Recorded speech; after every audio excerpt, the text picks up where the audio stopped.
Hello everyone, আসসালামু আলাইকুম। নাহার রান্নাঘর আরেকটি মজাদার ভিডিওতে আপনাদের সবাইকে স্বাগত। আজকে আমি আপনাদের সঙ্গে শেয়ার করব মজাদার চকলেট কেক রেসিপি। দেরি না করে চলুন শুরু করা যাক।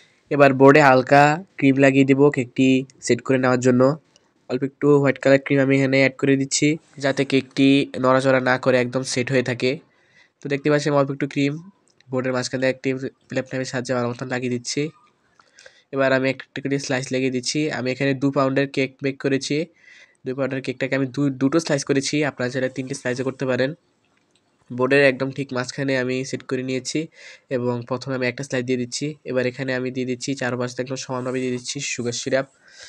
সুগার সিরাপটা আপনারা প্রত্যেকটি জায়গায় জায়গায় কোনায় কোনায় দেওয়ার চেষ্টা করবেন, এতে করে ক্রিমের টেস্টও ভালো আসবে এবং কেকটা কিন্তু খুব ভালো লাগবে। এবার একটি পাইপেনের সাহায্যে চারপাশে ক্রিম দিয়ে দিচ্ছি। আমি এবার এখনকার যে ক্রিম দিচ্ছি এই ক্রিমে কোনো ধরনের নজল ইউজ করিনি, নজল ছাড়াই পাইপেন ব্যাগটা কেটে এর মধ্যে ক্রিম ঢুকিয়ে তা ক্রিম দিয়ে দিচ্ছি।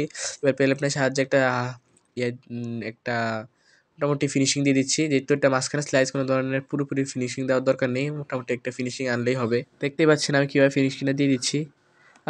এটা অপশনাল, আপনার চাইলে ফিনিশিং দিতে পারেন, না চাইলে মোটামুটি হালকা একটা ফিনিশিং দিয়েও কিন্তু কেকটাকে পুরো আরেকটা স্লাইস দিয়ে দিতে পারেন। আমি এখানে ফিনিশিং দিয়ে দিয়েছি, এতে করে কিন্তু কেক নড়বে না, একদম সেট হয়ে থাকবে। এটা চেষ্টা করবেন আপনারাও যেন ক্রিমটাকে কেকের সঙ্গে একদম ভালো মতো সেট করে নেওয়া হয়। সেই এই পর্যায়ে চাইলে আপনারা কিছুক্ষণ ফ্রিজেও রাখতে পারেন, এতে করে উপরে স্লাইসটা আর নড়বে না।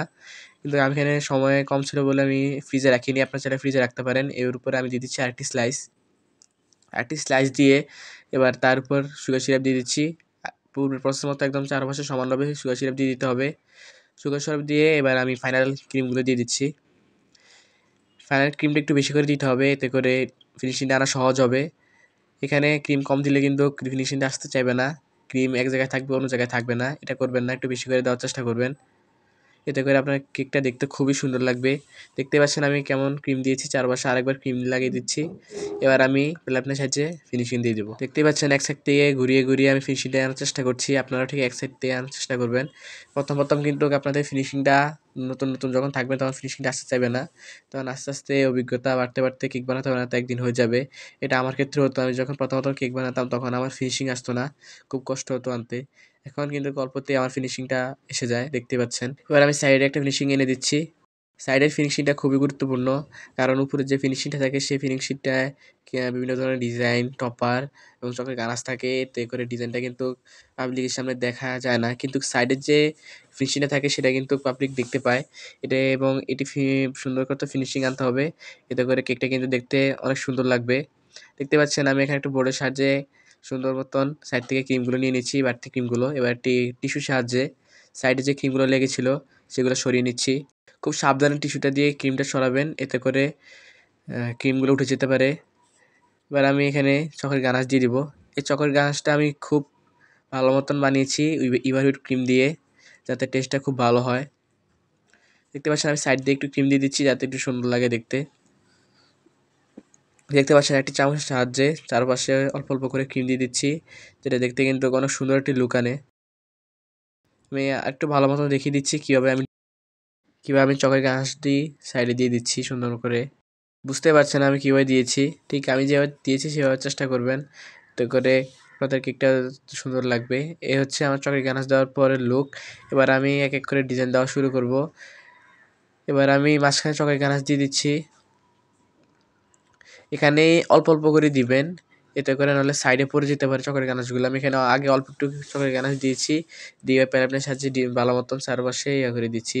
ক্রিম যেভাবে ফিনিশ দিয়েছি এটাও ঠিক সেভাবে ফিনিশ দেবো, এক সাইড থেকে ঘুরিয়ে ঘুরিয়ে চকের গানাশগুলোকে ফিনিশ করে দিচ্ছি।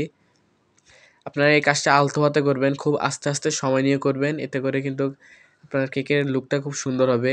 তাড়াহুড়ো করা যাবে না, এতে করে আপনার কেকের লুকটা কিন্তু অল্পের জন্য নষ্ট হয়ে যাবে। আমার কিন্তু অনেক কেকে হয়েছে যে এটি অল্পের জন্য একদম নষ্ট হয়ে গিয়েছিল, তো এমনটা আপনারা করবেন না, আস্তে আস্তে করার চেষ্টা করবেন। আমি এখানে অন্যান্য দলের সাহায্যে একটা ফুল রেখে দিচ্ছি। আমি মাঝখান থেকে কেন জায়গা খালি রেখেছি হয়তো একটু পরে বুঝবেন।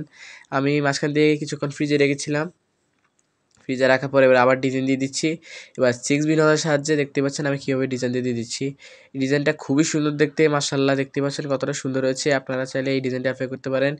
এবার শুয়ের বল ছড়িয়ে দিচ্ছি চারপাশে সব জায়গায়। দেখতে পাচ্ছেন আমি কিভাবে একটা টপার বসিয়ে দিচ্ছি। এ হচ্ছে আমার কেকের ফাইনাল লুক। কেমন লাগলো কমেন্ট করে জানাবেন। ভিডিওটি ভালো লাগলে প্লিজ চ্যানেলটি সাবস্ক্রাইব করে পাশে থাকবেন। আজ এ পর্যন্তই, সবাইকে বিদায় জানিয়ে ভিডিওটি শেষ করছি। সবাইকে আসসালামু আলাইকুম।